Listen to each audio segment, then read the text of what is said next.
Former Chief Executive Donald Tsang off the legal hook for now. US President Donald Trump says he's making friends on Asia tour. And Burmese athlete giving his country something to cheer about.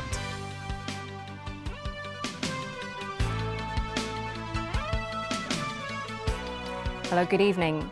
Prosecutors won't seek another retrial of former Chief Executive Donald Tsang for now over the charge of accepting an advantage while in office.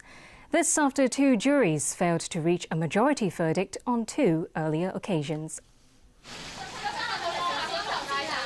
Donald Tsang has been spared another retrial, at least for now. Prosecutors today requested to leave his bribery charge in the court's file. This means they won't press ahead with a third trial unless new evidence arises. So far, two juries have been discharged in the initial trial and subsequent retrial. Both panels failed to reach a verdict on whether the former leader is guilty of chief executive accepting an advantage, which carries a maximum 7-year jail term.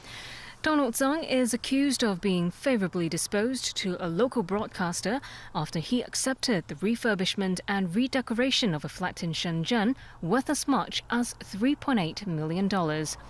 This allegedly happened between 2010 and 2012 when he was in office. Prosecutors still want Donald Tsang to pay a price, though. They asked for a third of the legal fees from the initial trial on the basis the former leader was convicted of one of three charges. The 73-year-old was slapped with a 20-month jail term for misconduct in public office, and he is appealing against the conviction and the sentence. Defense lawyers have until Friday to respond to the undisclosed legal fees. Legal scholar Eric Jones said the prosecutor's decision to leave the charge in the court's file may not be ideal for the defendant, but this case exposed a bigger problem. There is a difficulty to proceed with the Section 4 bribery offense. You need to prove the linkage between the receipt of advantage and the exercise of the public duty. You don't normally have direct evidence to prove it. You have to invite the jury to draw an irresistible inference based on some circumstantial or indirect evidence. Not easy. He suggested that other sections of the Prevention of Bribery Ordinance be extended to cover the chief executive. The trial of retired police superintendent Franklin Chu began at the Eastern Magistracy today. Chu was accused of assaulting a passerby with his baton during the Occupy protests in Mongkok 3 years ago. Caleb Lung has the details. Franklin Chu faces one count of assault occasioning actual bodily harm. The retired police superintendent pleaded not guilty to the charge. The prosecution noted in its opening statement that Chu was carrying out his duty of crowd management on November 26 of 2014 outside a bank on Nathan Road. At around 10 p.m. that evening, Chu allegedly used his baton to hit Osman Chang on the neck as Chang and his friends were walking past the area. Chang went to a doctor 2 days later and was told he sustained injury to his neck. The prosecution also read out a statement written by Chu under caution in March this year. Chu noted that he was devastated to find himself being charged after serving in the police force for over 35 years. Having to end his retirement with this predicament is very saddening, he wrote in the statement. Chu said a crowd attempted to break police lines and cordons, and he was trying to protect himself and his subordinates. He described his actions as a lawful use of proportionate and reasonable force. The prosecution also summoned Osman Chang to testify. The 28-year-old noted that after he got off work in Chunwan that day, he planned to take the MTR to Admiralty. However, he received a call from a friend who indicated she was by herself in Mongkok. Chang was worried about his friend's safety and decided to go to Mongkok to accompany her. As he was leaving Mongkok with his friend, they were pushed to the wall of a bank by a crowd. Police then arrived and attempted to disperse the crowd. Chang said he was hit by police officers and felt pain at the back of his neck. However, he didn't turn around to see who attacked him. Chang also admitted in court that he is a supporter of the Occupy movement. The court was shown 5 news clips, including one that showed Tsang being hit by a police officer. The hearing was adjourned until tomorrow and is expected to take 4 more days. Caleb Leung, TVB News. US President Donald Trump and Japanese Prime Minister Shinzo Abe vowed to step up pressure even more on North Korea over its missile and nuclear programs. Trump also said he would push for a more balanced trade partnership with Japan, while also saying US-Japanese relations are better than they've ever been. Alan Bognia reports. Shinzo Abe officially welcomed Trump on the second day of the U.S. president's 12-day, 5-nation tour of Asia. It came a day after Trump was treated by Abe to a round of golf and dinner. Following the ceremony, the two sat down to a working lunch. Shinzo, thank you very much. This has been an absolutely great 2 days. You have become a very close friend, as everybody knows.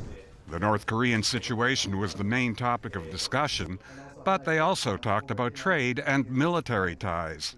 Following the meeting, Abe announced plans to take additional sanction measures against Pyongyang. He said the assets of 35 additional North Korean groups will be frozen over the country's missile and nuclear development.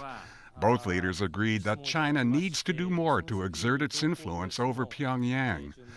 Trump praised Japan for buying U.S. military hardware, but said he would be seeking better trade deals after what he called decades of mass trade deficits. According to the U.S. Treasury Department figures, Japan had a $69 billion trade surplus with the U.S. I'm committed to achieving a fair, free, and reciprocal trading relationship. We seek equal and reliable access for American exports to Japan's markets in order to eliminate our chronic trade imbalances and deficits with Japan. Trump spoke of a meeting he had with a mother whose daughter was abducted as a young girl by North Koreans in 1977 and still remains there. No child should ever be subjected to such cruelty. No parent should ever have to endure 40 years of heartbreak. Trump described the two leaders' relationship with his usual braggadocio. There has never been such a close relationship between the leaders of these two countries, Japan and the United States. Earlier in the day, Trump was welcomed at the Imperial Palace by Emperor Akihito and Empress Michiko.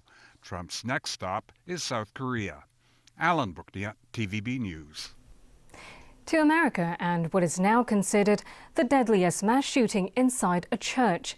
It happened in Texas, where a gunman killed 26 people and wounded about 20 others before he was shot and killed. Sonia Ataro has more.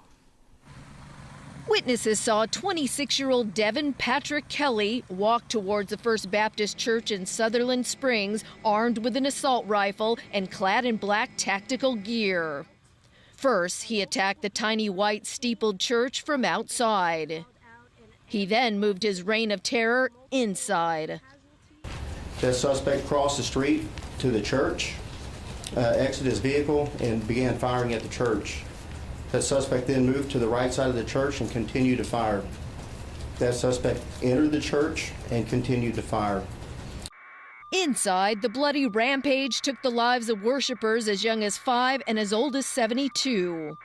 Even the pastor's 14-year-old daughter was killed. A nearby resident confronted Kelly and a shootout ensued. Right after Kelly was shot through a gap in his body armor, he fled in his car. The resident got a passerby to help him chase the shooter. Until he eventually lost control on his own and went off in the ditch. The gentleman that was with me got out, rested his rifle on my hood, and kept it aimed at him, telling him to get out, get out. There was no movement. It's still not clear if Kelly killed himself or if he died as a result of the resident who fired at him outside of the church. Either way, Texas is grappling with 2 horrible associations, including the deadliest mass shooting at a place of worship. As a state, we are dealing with the largest mass shooting in our state's history. There's so many families We've lost family members. As police search for a motive, for now they see no connections to terrorism. What they do know is that Kelly was a U.S. military veteran and a former Bible studies teacher. He was dishonorably discharged from the Air Force in 2014 for assaulting his wife and child.